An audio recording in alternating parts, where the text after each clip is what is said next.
Un severo y poco habitual llamado de atención realizó la Corte Suprema luego que el presidente Boric afirmara que indultó al exfrentista Jorge Mateluna porque hubo, según él, irregularidades en el juicio y que tiene la convicción de que es inocente. Sus dichos causaron molestia en el máximo tribunal, por lo que le recordaron que ni el mandatario ni el Congreso pueden revisar los fundamentos de sus resoluciones. Tema que marca la agenda política por estas horas. Vamos a conversar esta noche con el diputado y secretario general de Renovación Nacional, Diego Chalper. Diputado, gracias por estar con nosotros esta noche. Muchas gracias, Álvaro. Buenas noches. Anunciaron varias acciones, por ejemplo, contra la ministra de Justicia, una acusación constitucional. ¿Cuál es el fundamento ahí? Mire, yo ya a estas alturas le llamo a esto el indulto gate, porque usted comprenderá que tiene varios capítulos. Primero, hacer un anuncio de indulto en la víspera de fin de año, cuando se supone que íbamos a firmar un acuerdo de seguridad y básicamente dinamitando la mesa. Primer episodio equivocado, me parece a mí, tanto en el contenido como en el timing. Yo lo he explicado de la siguiente manera. ¿Se imagina usted, Álvaro, lo invitan a una mesa por la libertad de prensa y en la víspera del acuerdo le dicen que van a hacer un comité de censura? Usted no se sentiría muy cómodo en la mesa de libertad de prensa. Entonces, primer error. Segundo error es esto que el presidente dice que uno de los indultos lo hace con la convicción de que la sentencia que motivó la condena a esta persona en realidad había sido fraudulenta y él tenía una apreciación distinta respecto a la inocencia de la persona. ¿Por qué la Corte Suprema toma la decisión que toma? Que usted se recordará es algo inédito desde el retorno a la democracia. Bueno, porque llega a la convicción que el presidente Boric se estaba metiendo en un tema estrictamente judicial. Y por lo tanto, segundo episodio complicado. Y el tercero, hoy día la ministra de Justicia en la Comisión de Constitución, de la cual yo formo parte, nos decía que estos indultos han sido firmados por ella en virtud de una delegación mediante un decreto exento, que significa eso, que no pasa por toma razón de la Contraloría, y más grave que esto pareciera que es sin fundamento. Entonces, este seguidilla de cosas va a seguir dando que hablar. Yo creo que lo de hoy día el presidente Boric es extremadamente grave. Nosotros vamos a acusar a la ministra de Justicia porque nos parece que esto ya es la gota que colma el vaso, una ministra que no solo ha cometido errores en la supervisión de las cárceles, no solo ha cometido errores en la designación del fiscal nacional, donde ha demostrado incapacidad de relacionarse con la Corte, sino que tanto en la nómina mal hecha como en la seguidilla de acciones nos parece que francamente ha comprometido el cumplimiento de la Constitución. Sí. Ahora, esta jornada hubo senadores de RN que hablaron de una acusación constitucional incluso contra el presidente. ¿Hay piso en su partido para eso? A ver, yo quiero ser bien transparente y en esto tengo que hablar a nombre del partido. Hay diputados y senadores que estiman que esto es de tal gravedad que el presidente de la República, al infringir abiertamente la exclusividad de la jurisdicción y la autonomía del Poder Judicial, que claramente se pone en una situación compleja. Son cosas que hay que evaluar, son conversaciones que estamos teniendo. Como banca hemos tomado hoy día la decisión unánime de acusar a la ministra Ríos, a la ministra de Justicia, y respecto al presidente Boric, bueno, obviamente es un tema que tenemos que seguir evaluando. Es una facultad presidencial, dicen desde La Moneda, se ha usado antes, es una promesa de campaña. No sé, tuvo esta reacción cuando, por ejemplo, el expresidente Piñera indultó a violadores de derechos humanos. ¿Qué responden frente a esos argumentos que vienen desde el oficialismo? Bueno, una cosa muy sencilla. Yo no tengo recuerdo en otro caso en que habiéndose ejercido esta atribución la Corte Suprema haga un llamado al orden como quiso hoy día. Yo creo que lo de hoy día es extremadamente grave. Yo creo que en una democracia normal, una cosa así, que la Corte le recuerde presidente, ejerza todas las atribuciones que quiera, pero respete la autonomía del Poder Judicial, porque eso es lo que le mandó a decir de manera elegante, es extremadamente grave. Entonces, el presidente Boric tiene que ser consciente que sus dichos generan efectos, pues. Si básicamente lo que él dicho es que la apreciación que hizo la Corte Suprema en el fallo del señor Mateluna a él no le parecía. Y un país en donde el presidente de la República se puede poner por sobre el Poder Judicial en la toma de decisiones judiciales, obviamente que es un país muy complicado desde el Estado de Derecho. Entonces, yo creo que lo de hoy día es un episodio complejo, creo que pone a la ministra de Justicia en una posición muy delicada, esto sumado a la posición compleja, Álvaro, en que quedó la ministra Toá cuando se suponía que iba a firmar un acuerdo y el presidente Boric le hace una quitada de piso tremenda.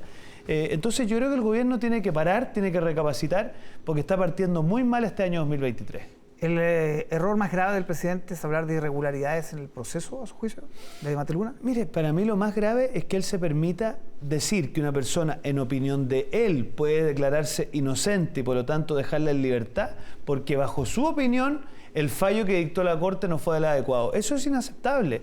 Lo que implica el indulto, en el fondo, son rebajas o conmutar penas, normalmente, Álvaro, por razones humanitarias o por razones de política a nivel nacional, razones de Estado, pero nunca un presidente había esgrimido su convicción personal de inocencia saltándose al Poder Judicial para dictar un indulto. Yo creo que esto tiene un componente muy grave, que es que francamente hoy día la Corte Suprema se vio en la necesidad y en la obligación de salir a aclarar esta situación. Ahora, ¿hay que revisar la facultad del indulto?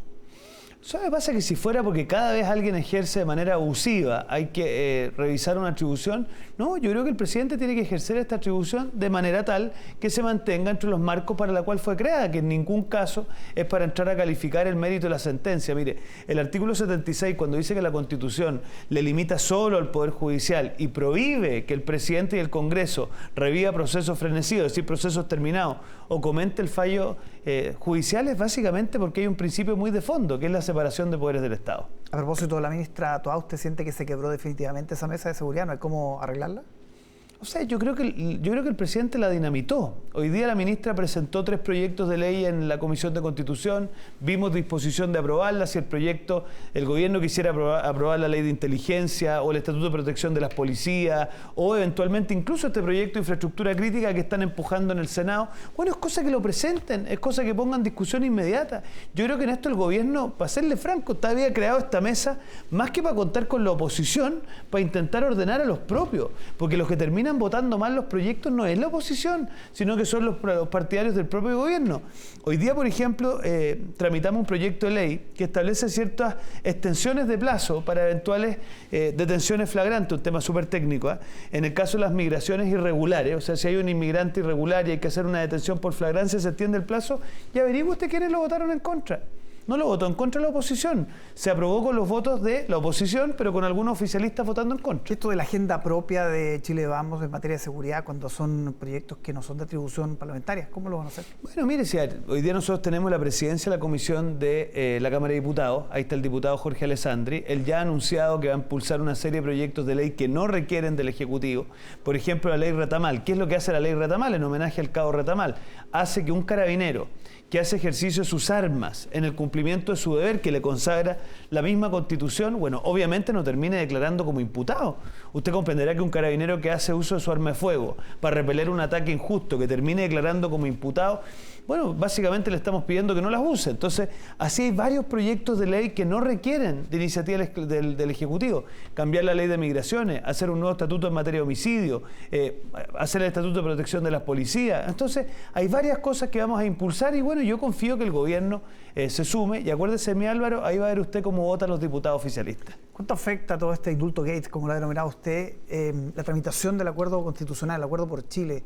¿En este momento están garantizados los votos de RN para ese acuerdo? Totalmente. De hecho, vengo llegando de un consejo ampliado, una comisión política ampliada, donde la bancada de senadores y la bancada de diputados de Renovación Nacional declara unánimemente su interés de aprobar este proyecto de reforma constitucional. Nosotros creemos que esto tiene que ver con los próximos 20 y 30 años del país, no con una coyuntura, y por lo tanto yo espero que los diputados oficialistas no encuentren aquí una excusa para no apoyar aquello que firmaron. Yo espero que el presidente Boric sea capaz de hacer que sus bancadas cumplan la palabra empeñada y apoyen este proyecto de reforma. Pero RN no se va a desordenar en esto. No se va a desordenar y de hecho le anticipo que RN está aquí a través del senador Galilea en la Comisión de Constitución y nos va a tocar a mí y al diputado Longton en la Comisión de la Cámara. Vamos a impulsar que el acuerdo se cumpla de punta a punta. Diputado Chalper, muchísimas gracias por acompañarnos esta noche. Gracias a ustedes, que les vaya muy bien. Que esté muy bien.